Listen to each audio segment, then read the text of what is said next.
Hari keempat, latihannya difokuskan kemana? Ini kan difokuskan dari strength. Ya. Apa? Strength, kekuatan. Ya, sama disalingi dengan yang small strength. Karena kita ya kondisi begini kan yang sebenarnya rencana untuk di lapangan. Oh, di lapangan. Ya, tapi karena kondisi tidak alihkan ya ke lapangan futsal. Tadi mulai jam berapa kok? Kenapa cepat sekali selesainya?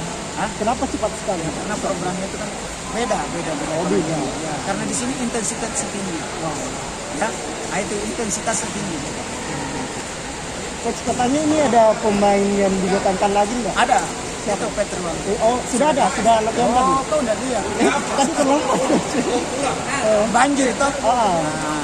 Oh, sudah latihan tadi. Sudah latihan. Sudah itu. Ini kan ada rencana nggak sebelum pertandingan nanti akan ada semacam uji coba atau apa? Mungkin sesi gamenya dari dia aja.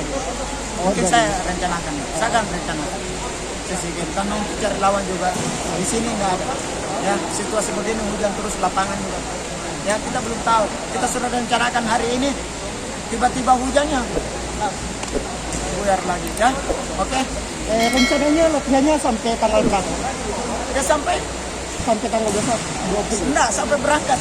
Sampai berangkat. Ya, tergantung dari travel tanggal berapa berangkat. Mungkin cuma minggu nanti res. Oke, makasih ya.